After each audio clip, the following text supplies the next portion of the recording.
Good morning. Welcome to the Sports Betting Study Committee, December 13th. Welcome, everybody. I'm going to call this meeting to order, and Tucker will present the final draft of the Sports Betting Study Committee report. Please. All right, good morning, everyone.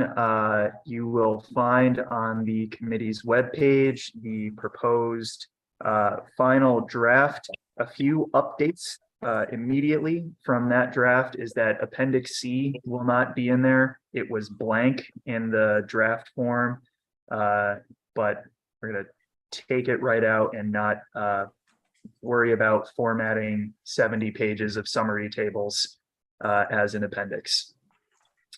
I will note up front as an administrative matter that the DM number, the document management number at the bottom of the report is going to change, just in case that causes any alarms for members of the public.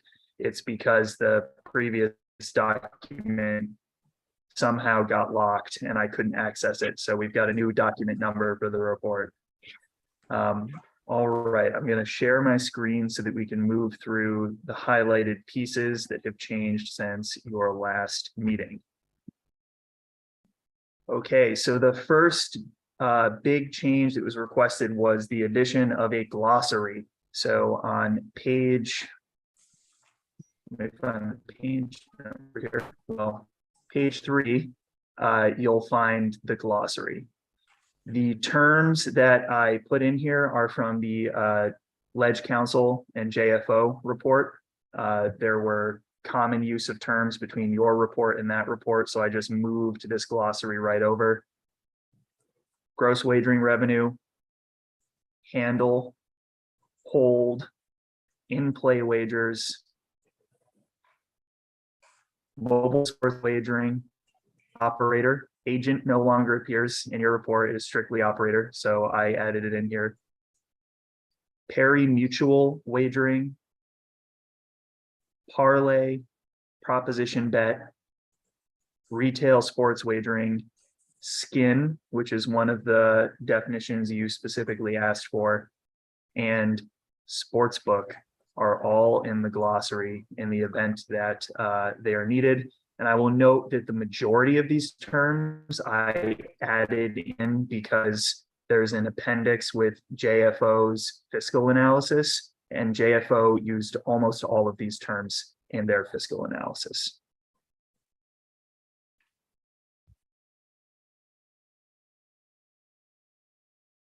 All right, if you're still with me, we are now moving into the text of the report. This is in the introduction. One of the changes you asked for was a list of all of the actual meetings that were held, including the public hearing. I laid them out in order. Just happened to make a fresh batch yesterday. Is that a question or is that? I think someone has, I had left my microphone. I had some background noise. I heard bread from yesterday. Thank you, Tucker, for walking us through the highlights. All right. The next highlighted provision here came from the request from Christopher Curtis around making sure that we explain the model of decision making, and instead of labeling it as unanimous, that we explain here that this was a consensus model, that certain members abstained from certain votes or recommendations, but that there were no dissenting votes concerning the committee's recommendations in the report.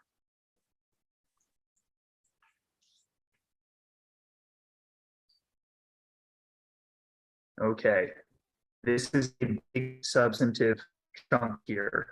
You asked me to add a section in this methodology introduction section that explained some of the decisions you didn't make, but that you are recommending the General Assembly focus on when the committees get together to consider a future piece of legislation. So in addition to your primary recommendations, you are highlighting the following decision points for the General Assembly. Minimum age. You're recommending that the committees of jurisdiction review the age of majority within Vermont law and seek parity. The committee recommends that the legislature consider minimum ages for voting, tobacco, alcoholic beverages, cannabis, fantasy sports contests, and firearms, among others. If I missed anything, please tell me now so that I can add it in.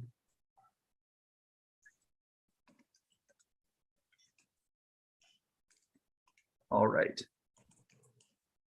You also want the General Assembly to look at minimum revenue share. You took extensive testimony on tax rates and revenue shares, looked at the various models. You do not provide a formal recommendation for a minimum tax rate in the report, but based on your conversations and the last meeting, it's something you wanted to leave to the committees and have them focus on or consider, excuse me. All right, wagering types and subjects. When this came up at the last meeting, you suggested that this be put in here, that the legislature take a look at both the types of wagers that could be within a piece of legislation. So the categories of bets that are offered, such as in-play, parlay, or proposition, and the potential sports that may be the subjects of those bets. And for examples there, I put in motor vehicle racing, horse racing, e-gaming, and others. Those were the ones that I pulled from my notes about your previous meetings. Tucker, I just wanted to let the committee know that I followed up with Senator Sears on the question of articulating no betting on high school sports, and then confirm with Chris Curtis that in fact is already included in the regulations on fantasy sports. So we've already determined that would be a floor, so there was no need to call that out specifically. Great. The last point you asked me to do was about financial literacy education. This articulates that members of the committee expressed interest in pursuing funding or support for financial literacy, and that this topic surfaced during discussions of responsible gaming measures. I highlighted that the committee heard about recent legislation in some states that requires responsible gaming education at the primary level, and that you recommend the General Assembly consider whether the state's sports wagering statutes should include a provision concerning financial literacy education.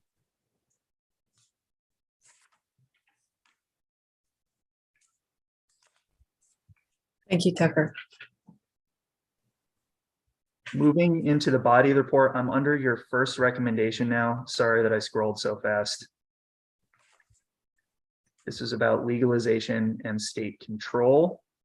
The first part that I highlighted, members of the committee at the last meeting requested more references to the states and the addition of some tables and resources that could be quickly accessed within the report. So I inserted references to the appendices throughout the report wherever you had highlighted that you wanted more examples. And in those appendices, I targeted the JFO fiscal analysis, which covers things like fees and taxes, and then one table from the sports wagering study that you had asked for, which was a comparison of mobile and retail sports wagering in the states that have legalized. What is she taking? What is it right? All right. Senator Sears, just so you know, you're not muted. I muted him. Okay, thank you. Dedicated service here. Under the legislative proposals for each one of the sections, you'll see that I took out the draft language and instead put in the bullet points. That was a request the committee had made. So the summary of the legislative proposals for this first section: the committee recommends that a future sports wagering bill authorize the Commissioner of Liquor and Lottery to establish exclusive contracts to offer sports wagering within the state. You recommend authorizing a minimum of 2, but not more than 6 operators. That the consensus of the committee was that the state should not establish a single rights holder unless you could not find more than 1 qualified bidder. You also determined that a maximum number of operators should be established due to the relative size of Vermont's market, and you determined 6 operators would be the appropriate threshold. Finally, you recommended that a sports wagering bill should establish a competitive bidding process for the selection of the state's sports wagering operators. And here was another reference point. The competitive bidding process may be structured similar to New Hampshire or New York, the two examples you took a close look at.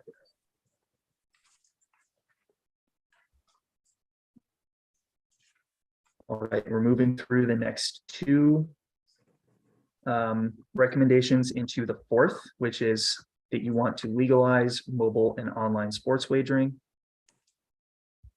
You asked for a specific bullet point noting that retail wagering has been successful in some neighboring states, although those states may have been able to leverage existing wagering locations and casino culture.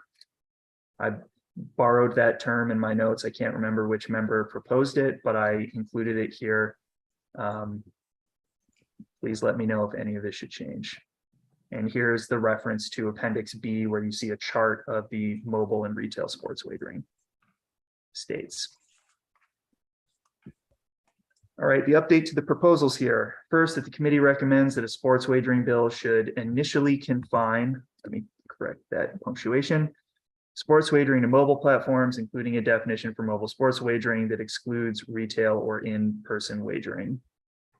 And additionally, you recommend that a sports wagering bill should authorize DLL to conduct a feasibility study that will be submitted to the legislature in 2024. Based on the testimony you received, the committee determined that it would be appropriate to study the viability of retail wagering in Vermont.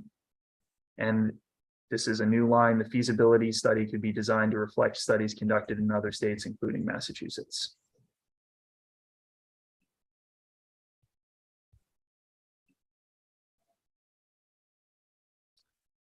Highlighted another reference there. Here are the updated legislative proposals for the competitive bidding process. You first recommend that the legislature define adjusted gross sports wagering revenue for purposes of the revenue share. You did not have a formal recommendation on what the definition should be, just that it should be defined. The committee also recommends establishing the revenue share as a mandatory component of the competitive bidding process, selection of operators, and the contract to offer sports wagering within the state. The committee recommends incorporating revenue share as a mandatory duty of any agent selected by the department through the competitive bidding process, and you may consider providing for a minimum revenue share. This piece, recommending incorporating revenue share as a mandatory duty of any agent, came from the language that you reviewed in the last meeting, but it is not you did not make that detailed of a formal recommendation in your review of the competitive bidding process. So you should tell me now whether you want this removed or not. I included it because it was part of the draft language you reviewed last time. I don't know if I missed it too, but I feel like this is I want the legislature to know we considered whether or not to include a minimum revenue share and felt that it may not be helpful or wise for the legislature to put that in statute because it could set an arbitrary, it could lowball us. I don't know how to say that in leg council terms, you know. I don't know if that's sort of reflected anywhere that if we put a really low amount, then that could just make them race to the bottom. So I just want to make sure they're clear. We considered a mandatory tax rate. And I don't know if that's the same thing as what we're calling a mandatory revenue share. So minimum revenue share. Does that make any sense? Yes, but I think, Tucker, you already have that minimum. You just reviewed that in another section where we talk about a minimum tax revenue that that was one of the decisions we left to the General Assembly. Am I correct on that? Yes, let me. It's a minimum revenue share. The committee took extensive testimony on tax rates and revenue share and looked at various models for establishing a minimum revenue share rate in statute. The committee did not provide a formal recommendation for a minimum tax rate. That's what the language says right now. Yeah, I wonder if between that and this other section, it could just be clearer that this was something, like, it just, to me, it just looks like we just decided to leave it up to the legislature. But I feel like we heard a lot of testimony that if this report is to stand alone, that suggests that it is a major policy decision whether or not we put a statutory minimum tax rate in or minimum revenue share. Does that make any sense? Between these two, I just don't see it reflected that we really thought about the decision not to have a minimum. So maybe we could add a sentence in that minimum tax revenue that says the committee decided not to recommend a minimum tax rate in statute. And that would clarify what we opted not to do. Right, and I could be wrong, but I feel like we heard from other states that received authority without Correct. legislate that it. So I don't know if it helps to cite other states or just be explicit that it was a policy decision to say, you know, obviously the legislature can do what it wants, but this was a Conscious decision. nah.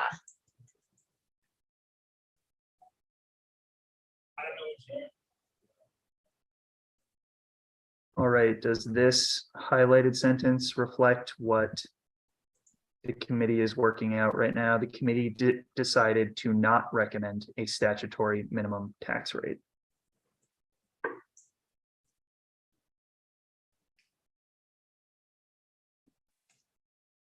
Does that address your concern, Senator? I think what we're going to have to do is Yeah. kind of explaining why, you know, so if we don't want to, if we don't all agree on why we didn't do that, then we can just leave it alone.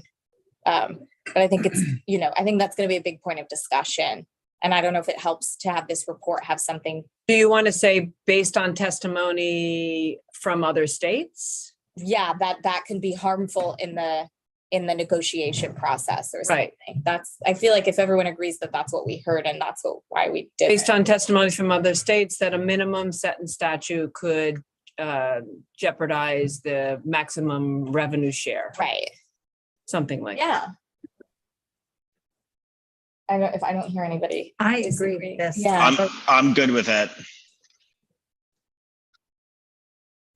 Put us at a disadvantage. Right. Right.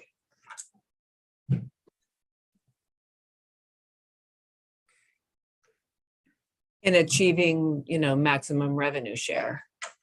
In securing national, you know, negotiating maximum revenue share.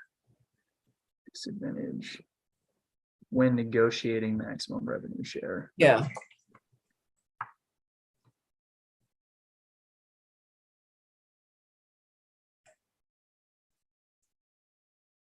I also have 1 minute left, so I'm sorry. I just took 3 No, that's fine. I think that strengthens this, makes it more clear. So reviewing this, based on testimony from other states that a minimum statutory tax rate could put the state at a disadvantage when negotiating maximum revenue share, the committee decided to not recommend a statutory minimum tax rate. Can I ask, we're close to the end of the document, right? Yes, when I get back to the competitive, are we okay with this? Yes, Senator, we okay? Carol, Representative? Yes. Okay, yes. Yes, Would you like to Yes. keep that sentence around the legislative proposal that the committee recommends incorporating revenue share as a duty of any agent selected by the department? Yes, I think that's smart. You're basically saying that is it any agent or is it any operator? Any operator, good catch. Okay, so That's another administrative note here, is that this will go through a final editor's review to make sure that there aren't any typos or technical errors in the document.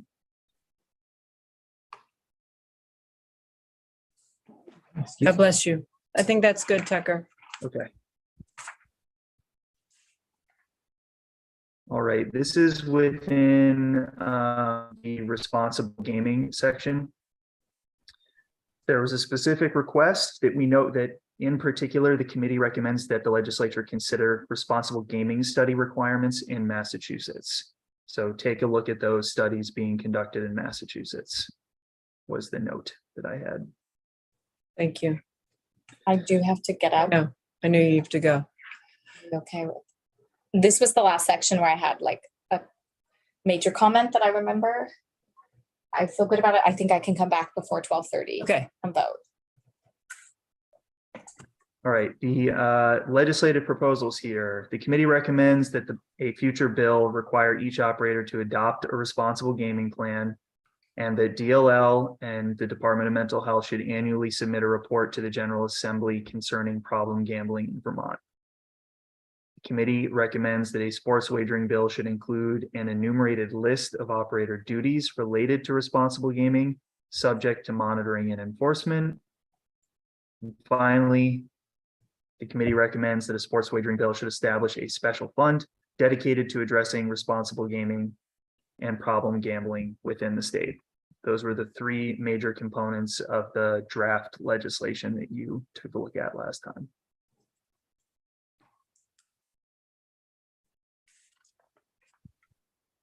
Okay. The final two pieces here, these are both taken directly from the sports wagering study.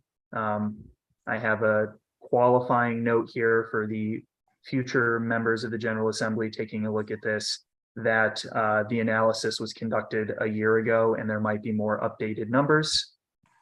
But otherwise, this is all, this is the JFO fiscal analysis that was included in the study. And the final appendix, sorry, scrolling is taking a while here. This is a table of what form of wagering is available in the legal states right now. This is also taken from a study, but you can see it covers online, mobile, and retail. The study also covered tribal gaming and then lottery games as a form of sports wagering in the states. That's the last new piece in the report from the last version you reviewed. thank you, Tucker. Does anyone have any questions or discussion items?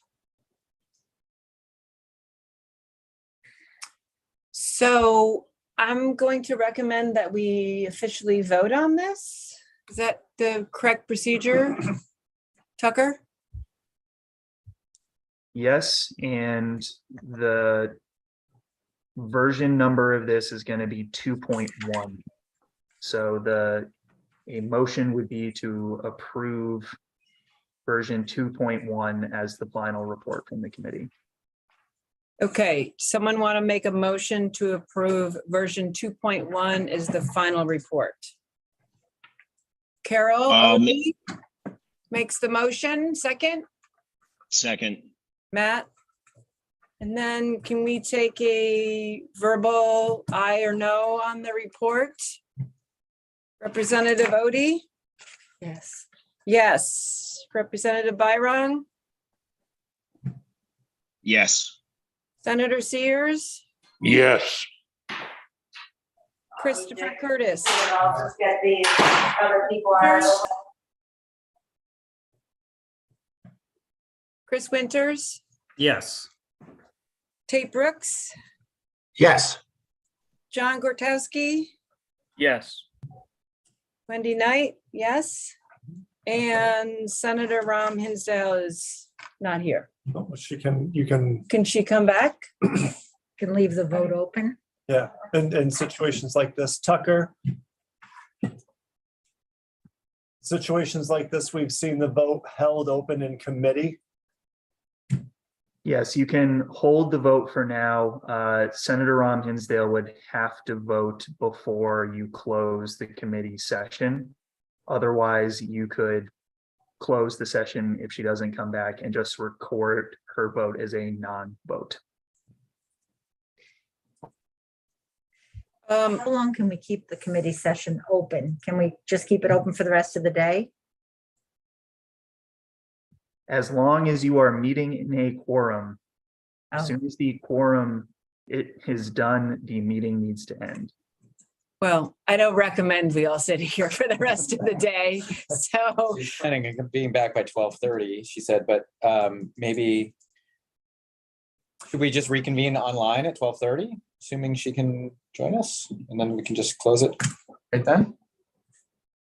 I'm fine with that. I mean, Take a break for 30 minutes and everyone go do what you're gonna do, and come back at 12:30. yeah, I'll go back to my office, but I'll be online.